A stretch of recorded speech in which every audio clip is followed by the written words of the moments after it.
하나님의 말씀은 시편 118편 14절로 시작합니다. 삼위일체 하나님이 우리에게 삼위적 계시를 하는데 일반 계시에서 가장 중요한 것은 진리를 아는 겁니다. 진리를 알아만 거짓에 미혹되지 않기 때문에 모든 인간의 불행은 거짓에 속기 때문에 시작하거든요. 죄도 거짓말에 속아서 죄를 짓는 거예요.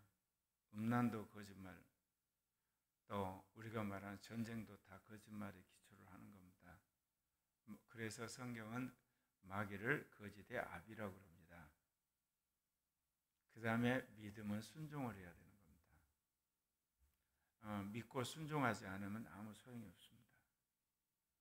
그러니까 믿음으로 기적은 경험하고 이적도 경험하고 치유도 경험하는데 순종하지 않으면 구원과는 아무 상관이 없습니다. 믿고 놀라운 이적과 기적과 능력과 축복을 받고 나서 멸망으로 가는 거죠. 믿음은 순종을 요구를 해요. 그 다음에 영의 음성을 듣고 영은요, 영을 또 따라서 실천을 해야 되는 겁니다. 몸을 들여야 되는 거예요. 우리가 영혼 몸으로 되어 있는데 영의 음성을 듣고 영의 은사나 영의 능력을 받았다. 그러면 영이 우리를 인도하면 이제 몸이 따라가야 되죠. 그래서 영의 계시를 받으면 몸으로 반응을 해야 되는 겁니다. 그동안 이제 이 개신교가 믿음을 강조한 것까지는 좋은데 그 다음에 순종을 이야기를 안 하는 거예요. 믿음으로 모든 걸 끝났다고 생각합니다. 더 정확히 말하면 믿음의 고백으로 끝나버리는 거예요. 믿음의 순종이 필요하고 영의 음성이나 영의 은사도 몸으로 실천을 해야 됩니다. 그리고 알았으면 거기에 합당하게 이제 우리가 행동을 해야 되는 거예요. 제가 주님의 말씀에 따라서 이렇게 수십 년을 살아오다 보니까 세상이 점점 이 육신적이 되고 음란해져 가고 이기적이 되고 개인주의가 되고 하니까 그동안 우리 조상들은 이런 것들이 하나로 붙어 있어요. 알면 행했어요. 믿으면 순종했고 그 영의 음성을 들으면 그대로 몸으로 자기가 던져서 헌신을 했는데 세상이 복잡해지고 점점 마귀가 교활해지니까 이게 분리되는 거예요. 아는데 행하지를 않아요. 믿는데 순종하지 않고 영의 은사를 받았는데 그걸로 자기 호의호식하고 몸을 쳐서 복종을 안 해요. 그러면서 새삼 제가 이 사회가 다원화되고 이 글로벌화되고 개인화되고 분석적이 된다는 게 뭐냐. 너무나 예전에는 당연했는데 그것이 당연하지 않고 분리되어 가는 것. 말하자면 사람들이 남녀가 결혼은 당연했어요. 근데 지금은 당연한 게 아니에요. 부부가 죽을 때까지 해로하는 게 당연했는데 그것도 당연한 게 아닌 거고. 그리고 믿는 사람으로서 순종해야 당연한 건데 믿는 것도 순종이 따로 놀아요. 알았으면 이제 해방된 사람으로서 행해야 되는데 알고 끝나는 거예요. 행하지 않아요. 은사를 받았으면 남을 섬겨야 되는데 그 은사로 자기 왕국을 세우는 거예요. 그런 것을 보면서 제가 마귀가 그동안은 너무나 당연했다. 그런 것들을 전부 다 이거를 잘라내가지고 모든 것들을 속이는구나 새삼 느끼게 됐어요. 그래서 앞으로 제가 이 행하는 거, 순종하는 거, 몸을 던져서 다른 것을 강조를 해야 되겠구나. 근데 그동안 제가 그걸 안 한 이유가 있어요. 알지도 못하는데 행하라고 그런 거예요. 무식한데. 무조건 행해라 그러거든요. 반발이 생기죠. 그리고 그건 전부 외식으로 연결돼요. 믿지 않고 순종을 강조하면 그것도 율법이 되는 거고. 영의 계시도 받지 않았는데 몸을 던지라 그러면 그 무모한 것이 되거든요. 그래서 이제 진리를 찾고 믿음을 이제 어떻게 하면 우리가 키울 것인가.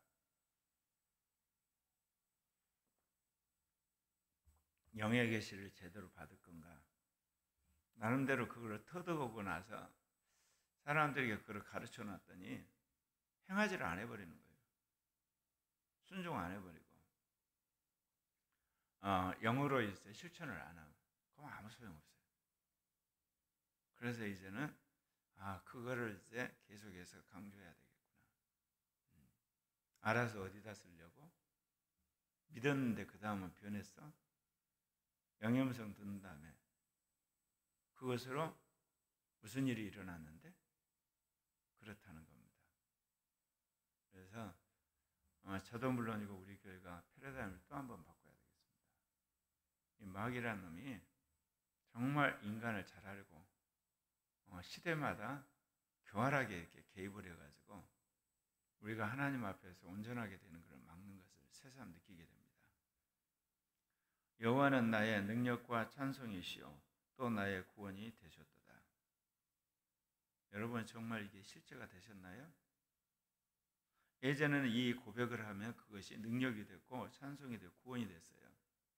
근데 오늘날은 이것이 그냥 찬양이 되고 고백으로 끝나버려요. 이 고백을 하고 찬양을 했는데 능력이 없어. 그리고 그 찬양의 파워가 없고 그리고 구원의 감격이 없어요. 말로 끝나고 노래로 끝나고 고백으로 끝나버려요. 의인들의 장막에는 기쁜 소리, 구원의 소리가 있으며 여호와의 오른손이 권능을 베푸시며 의인들에게는 하나님께서 그 기쁨을 주시고 구원의 감격이 있거든요. 그리고 여호와의 오른손이 함께해요. 그래서 비록 의인이 이 땅에 고난을 받아서 하나님 함께해서 결국 승리하게 하시거든요. 제가 요즘에 새삼 느끼는 것이 마귀가 창세기 원역사를 보면 4가지 큰 악한 짓을 한다고 그랬죠. 거짓말하고 전쟁하고 음란한 것하고 이 독재 하는데 이 늦은 빛 성령 시대 마귀가 이것 가지고 교회와 국가와 온 인류 이 신학을 속이는구나 생각합니다. 특별히 거짓말. SNS고 AI가 발달하니까 정말 가짜 뉴스, 딥페이크, 그 다음에 가짜 정보, 가짜 신학 이게 눈덩이처럼 이제 많아진 걸 새삼 느끼게 돼요. 그래서 주님이 성령을 이야기를 할 때 진리의 영이라고 하신 이유가 있어요. 우리로 말하면 뭐 능력의 영이나 생명의 영 아니면 성화의 영 이렇게 말할 것도 하는데 요한복음에서 성령이 오시는데 그분은 보혜사고 진리의 영이라 한 이유가 있어요. 모든 인간의 비극과 멸망은 거짓에서 시작되기 때문에. 그럼 거꾸로요. 우리의 구원과 축복은 진리에서 시작돼요. 그래서 진리를 알아야 돼요. 맞아요. 그 다음 진리를 믿어야 돼요. 그 다음에 진리의 영으로 충만해야 되는 겁니다. 제가 이 카톡방에서 열심히 애국운동하는 분들이나 반동성애 운동하는 분들 올라오는 글을 보거든요. 성경을 인용하는데 그 성경하고 그 사람이 하는 이야기하고 괴리된 걸 너무너무 많이 느껴요. 근데 오늘날 그런 거예요. 그래서 앞으로 우리가 설교도 설교지만 중요한 거는 그 말대로 사람이 실천하는가를 보는 게 참 중요해요. 그래서 교회에서 불가피하게 여러 대중들한테 설교를 해야 되겠지만 정말 필요한 것이 소그룹으로 피드백을 해야 돼요. 알았으면 행했냐? 믿었으면 순종했냐? 영의 음성 들어가지고 영적인 이 마귀와 싸웠냐? 그리고 거기에 따라서 자신이 몸을 들여서 헌신을 했냐? 그럼 못하면 왜 안 했냐? 왜 실패를 했냐? 왜 그만뒀냐를 알아서 우리가 스스로를 고쳐야 된다 그 이야기입니다. 여호와의 오른손이 높이 들렸으며 여호와의 오른손이 권능을 베푸시는도다. 성경에서 여호와의 오른손 그러면 여호와께서 우리에게 영을 보내셔서 그 하나님의 영으로 역사를 이룰 때를 그런 표현을 많이 씁니다. 그러나 이제 구약에서는 아직 하나님의 영의 계시가 드러나지 않았으니까 여호와의 오른손이라는 그런 표현을 쓰거든요. 내가 죽지 않고 살아서 여호와께서 하시는 일을 선포하리로다. 하나님 나라를 위해서 헌신하는 것은 영혼 몸으로 있을 때 헌신하는 거예요. 몸이 흙으로 가고 우리의 영혼만이 천국에 가고 나서는 역사에 헌신할 길이 없어요. 주님이 재림할 때 부활을 기다리는 것뿐입니다. 그래서 여러분이 이 땅에서 건강하고 오래오래 살면서 하나님께 충성하는 여러분 되시길 바랍니다. 여호와께서 나를 심히 경책하셨어도 죽음에는 넘기지 아니하셨도다. 무언가 잘못해서 주님이 경책을 하셨는데 살려는 주셨다는 거죠. 그거는 회개하고 변화되어서 더욱더 충성하라고 하는 주님의 뜻이 아니겠습니까? 내게 의의 문들을 열지어다. 내가 그리로 들어가서 여호와께 감사하리로다. 이는 여호와의 문이라 의인들이 그리로 들어가리로다. 성경의 하나님은 의의 하나님이고 거룩한 하나님이고 진실한 하나님이고 또 은혜를 주시는 하나님이고 복을 주시는 하나님이시지 않습니까? 오늘 여기서 여호와의 문에 들어가는 거 의인들이 들어갑니다. 죄인은 들어갈 수가 없고 더러운 자는 들어갈 수 없고 교활한 자도 들어갈 수가 없습니다. 주께서 내게 응답하시고 나의 구원이 되셨으니 내가 주께 감사하리라. 여기서는 아예 시편 기자가 주님이 내게 응답하실 뿐만 아니라 주님이 나의 구원이 되어버렸다 이렇게 이야기를 합니다.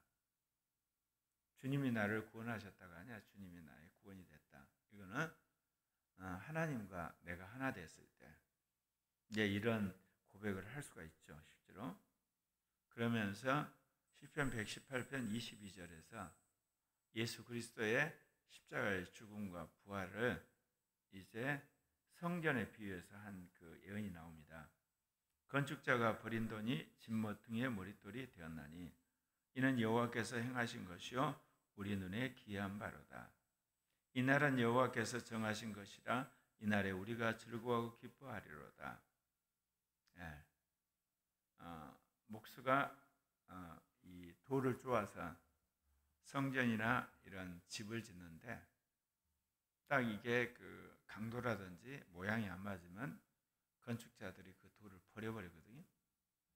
그래서 예수님은 버림받은 돌이 된 거예요. 그래서 십자가에 죽은 거죠. 나중에 보니까 이 버림받은 이 돌이 주님의 성전을 지는 추춧돌이 된 겁니다. 참 그래서 기이한 일이라고 이야기한 거죠. 모든 사람의 저주와 조롱과 손가락질 가운데 죽었는데 이제 모든 입들이 그리고 모든 사람들이 당신은 만왕의 왕이요 만주의 주라고 고백하는 주님이 되셨기 때문에 바로 그 이야기를 하는 거거든요. 이것은 주님이 인간이 타락할 때부터 작정하신 일이에요. 그래서 이 땅에 마리아의 태에서 인간을 오셔서 이 모든 경륜을 이루신 겁니다.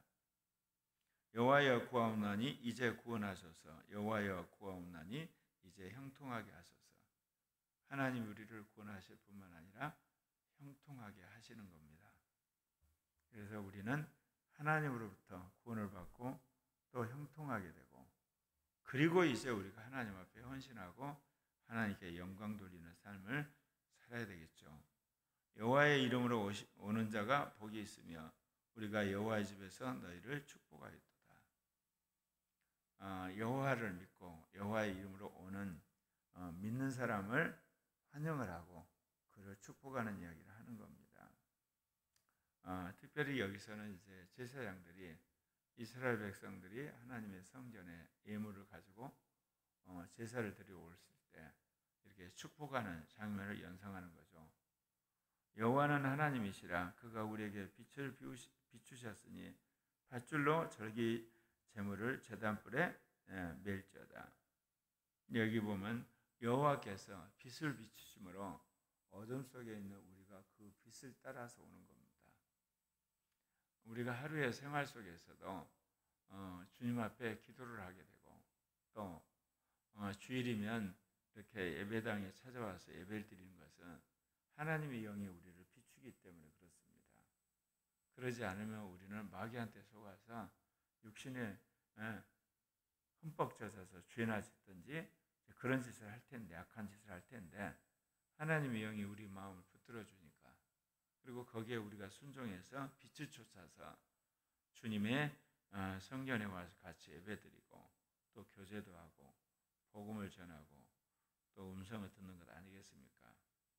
밧줄로 절기의 제물을 제단불에 맬지어다. 이 제물을 제단불에 이제 맨다는 뜻이 뭐겠습니까? 정성을 다해서 완전하게 주님 앞에 드리는 걸 말하는 거거든요. 그러면 오늘 이 시대의 제물은 누구나요? 예수 그리스도죠. 그리고 이제 예수의 피로 산 나의 영혼 몸 모두가 제물이 됩니다. 그래서 구약 시대는 이 제물을 하나님께 바쳤거든요. 소와 양과 이런 염소를 갖다 바쳤는데, 신약 시대의 제물은요, 하나님 앞에서는 예수가 제물이지만 주님 앞에서는 우리가 제물이에요. 우리가 나를 하나님께 바쳐야 되는 겁니다. 그리고 이 사도 바울이 그런 이야기를 해요. 전도가 뭐냐? 이방인을 제물로 바치는 겁니다. 그러니까 나를 주님 앞에 바치고 이방인을 하나님께 바치고, 그래서 구약은 소나 양과 염소와 같은 짐승을 바쳤는데 그거는 신약에서 예표예요. 나를 바치고 이방인을 바치는 것에 대한 예표가 소와 양과 염소를 바치는 제사였던 겁니다. 그런 부분에서 아직도 우리가 이 신학적으로 전환이 안 되는 거예요. 예컨대 우리가 이제 헌금을 하고 또 하나님을 찬양하고 열심히 선하게 살고 거룩하게 사는, 그게 이제 하나님의 헌신이라고 생각하는데, 우리의 영혼 몸의 모든 가치관을 완전히 하나님께 드려버리는 겁니다. 정확히 하면 내 권리를 포기하는 거. 이게 오늘 여기 밧줄로 절기 제물을 제단불에 매는 거예요. 이게 나란 인간을 완전히 권리를 포기하고 주님이 하라는 대로 주님한테 묶어서 주님이 가면 같이 따라다니는, 이게 헌신이에요. 근데 우리는 헌신을 주님이 계시는데 내가 분리되어 있다가 내가 주님 앞에 예를 들면 간다, 그런 개념으로 생각하잖아요. 근데 하나님이 정말 원하는 헌신은 나하고 주님을 똘똘 이렇게 밧줄로 묶어버리는 거예요. 그럼 어떻겠습니까? 이제 주님이 가는 데는 나는 가는 수밖에 없잖아요. 그러니까 내가 선택의 여지가 없는 거예요. 그냥 주님 가라면 가고 오라면 오고, 그리고 주님이 쓰라면 쓰고, 주님과 같이 붙어 있는데 그 방법 없지 않습니까? 정확히 말하면 주님이 쓸 때 같이 쓰는 거예요. 주님이 갈 때 같이 가고, 주님이 앉을 때 같이 앉고, 동아줄로 묶어버렸어요. 이게 성경에서 말하는 나는 죽고 주님이 사는 사람이에요. 주는 나의 하나님이시라 내가 주께 감사하리라. 주는 통치자 개념이고 하나님은 전능하신 창조주 이야기예요.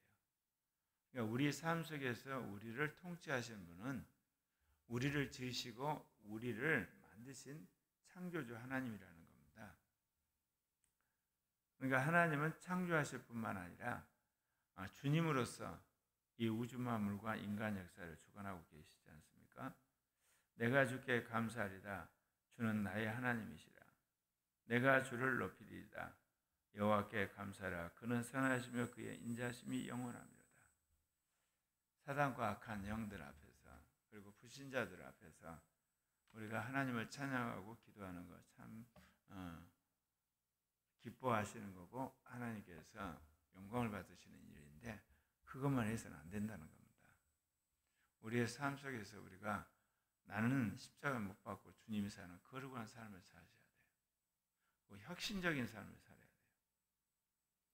글로벌 시대 이 디지털 문명 그야말로 자유 경쟁 체제에서 크리스찬이 혁신적이 되고 개혁적이 되고 앞서가는 사람이 될 때 그래서 이제 하나님의 위대하심이 드러나고 하나님의 영광이 되는 거거든요. 왜 오늘날 이렇게 기독교가 고사돼 가냐? 예수 그리스도의 구속만을 이야기해서 그런 거예요. 한마디 예수 유일주의에 빠져버린 거예요. 하나님의 창조와 혁신의 세계에서는 관심이 없고 썩어질 세상 그냥 놔두고 열심히 복음전에 교회만 키운다고 생각합니다. 교회가 키워진가요 지금? 안 키워지잖아요. 예수 유일주의 빠지면요 나중에 예수의 복음이 희석이 돼요. 성령운동도 그래요. 성령 유일주의에 빠지면 성령 체험에서 혼자는 천국을 수백 번 들락날락하는데 사람이 안 바뀌어요.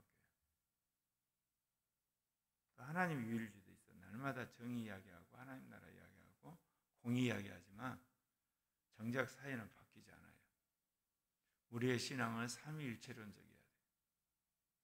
예수 그리스도의 복음을 전하고 또 그 복음 안에 열심히 살지만 또 한편에서 하나님이 섭리하시는 이 문화와 역사와 사회와 이 자연과 우리가 삶의 영역 안에서 진리를 깨달아서 그걸 실천하는 일반 계시 영역에서도 혁신적이고 거룩한 자가 돼야 되고 뿐만 아니라 영의 계시를 받아서 영적 세계를 우리가 꿰뚫어 보고 영들을 제압하고 영을 따라서 선제적으로 앞서가는 그런 사람들이 돼야 될 줄 믿습니다.